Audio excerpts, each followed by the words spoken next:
Hi everyone, my name is Denise Avila and I'll be presenting Chapter 1, The Anomie Perspective from the Substance Use and Abuse book. This chapter will be focusing on the anomie perspective and how it looks at substance use as an opportunity, a resource, or a means in people's reaction to their specific social conditions. We begin by discussing the sources of inspiration, and the first person we're going to discuss is French sociologist Emile Durkheim, who first coined the term anomie, which denotes the state of normlessness. Here he describes humans as having an insatiable capacity for desires and feelings. However, norms and moral authorities are put in place to keep individuals' passions and desires in check.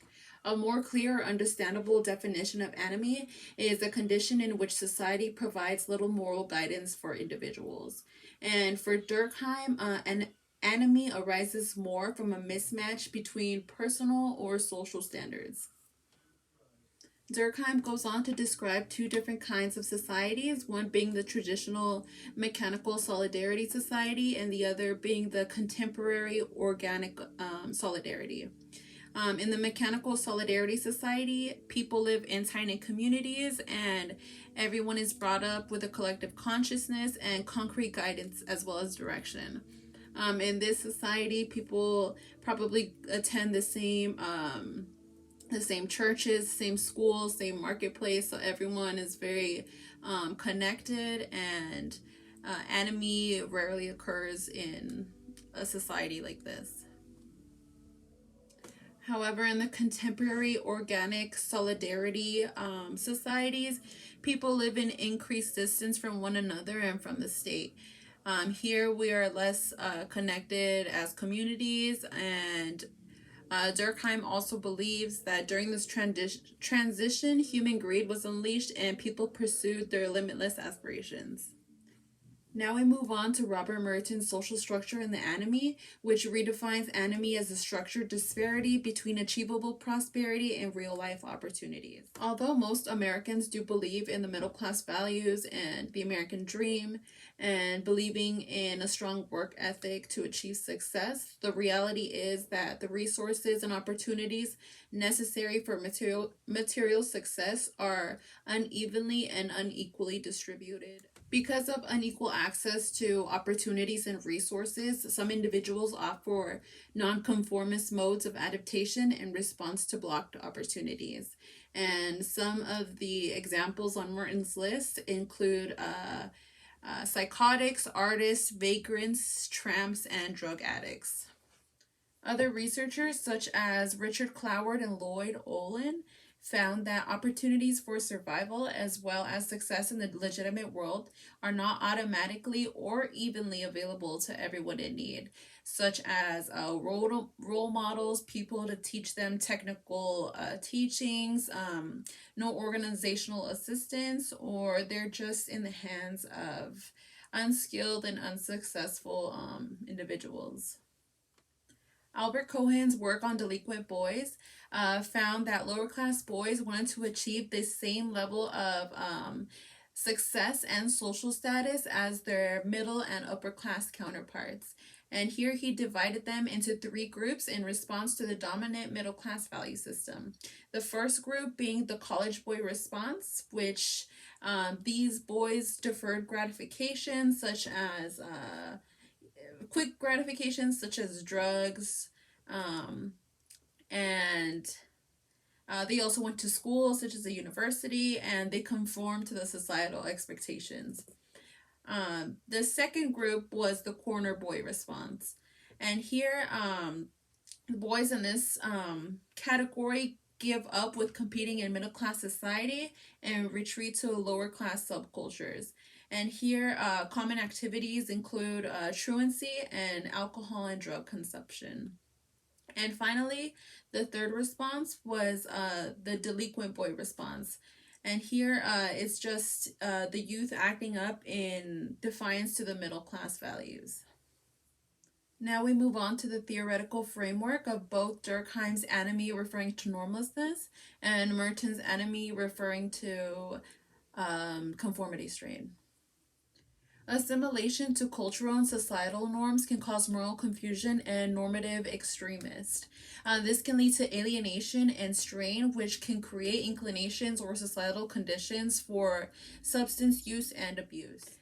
Substance abuse and deviant behaviors may arise moral dilemma or individual reaction to social reality. Now we will discuss the theoretical image and how society is a resource, power, and status differential structure. Here we find how substance use takes place amid social strain and moral decline in 4 different ways. The first being as a coping mechanism, which channels anxiety, relieves pain, and brings peace through the substance use. The second is as an excuse, which provides publicly perceivable reasons and explanations to drop out of social competition. The third is as an escape, which is simply to exit active social life. And the fourth is as a rescuer, which is to gain status by your peers by proving your own maturity. We find that people ignore the law by using illegal substances or participating in illegal deviant behaviors for a couple of reasons. One, because the law can be controversial. Another one is because they see the law as being incompatible with their own public perception. And also they see the law as being unenforceable. We have a different couple of types of consumers of a substance. The first being the opportunity users, which take substance to gain group-based status. The second being the drifting users, which only take a substance in socially anomie situations. We have the suffering users who use substance for help or relief as they're struggling to manage the pressures of their own lives. We have the escape users, which use substances to hide their real feelings, divert attention, or avoid reality. And finally, we have the double failure retreatists, which retreat to a drug, addiction, or dependency after failures in both the conventional and unconventional worlds. Now we move on to the theoretical components, anomie, confusion versus strain. So, moral confusion occurs in different circumstances. The first is overregulation, in which individuals are confused and see no rationality in various social policies in comparison to their common sense value system. The second being conflicting regulation, in which laws governing the production, distribution, and consumption of a substance are inconsistent, as well as their contradictory public reports. And finally, we have the change in regulation, in which change in social environments, such as the repeal, enactment, or the strengthening of laws, as well as the changes in personal circumstances, such as migration, immigration, and job relocation. Now we move on to the ranges of strain. The first being the status strain, which is ascribed or achieved through one's own personal effort. The second being the success strain, which centers around work, performance, and achievement records. The third being the role strain, which is specific to one's role and how it plays in our work and our lives. And the fourth one being the non-fault strain, which is the normative social expectation, as well as the positive and appropriate behaviors. Now we move on to how substance and substance use can be seen as a resource, an opportunity, and or a mean. It is seen as a resource through the practical utility of substance, substance use, and substance dealing to improve status and gain material success from those experiencing blocked mobility, as well as status frustration. And finally, substance use is seen as a means when the use of the substance helps people manage their stress, cope with difficult situations, and keep their daily lives under control. Now we will discuss anomie and substance use on the individual level.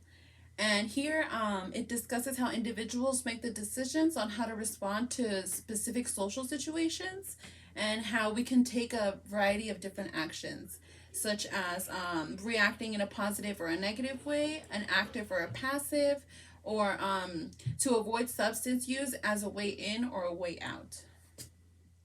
Now we will discuss the social conditioning behind anomie and substance use, and more importantly, how social conditioning provides the ultimate background for which individual choice is made.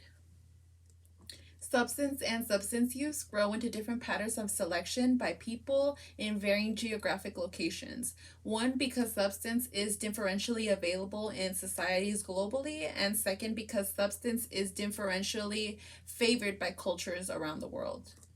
Now we move on to the empirical tests and how interviews and surveys are vital in uncovering how anomie and substance use are related to each other. First, interviews ask in-depth questions with details of the anomic experience, substance encounter, and this is used to document in small case studies and small group researches as well. And the surveys cover a large population or a segment of the general population by asking questions about appropriate experiences or to find a common anomic symptom that can be identified.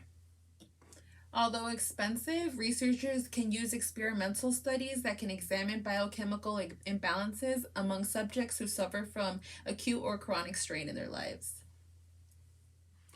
Finally, the last portion that we move on are the policy implications, in which social agencies need to embrace individuals and their social surroundings in dealing with substance-related problems. The first form is prevention, in which social agencies design programs to inform the public on strain, life events, and social changes. The second form is intervention, in which health professionals can focus on the improvement and enhancement of counseling, psychiatric diagnosis, and mental illness treatment.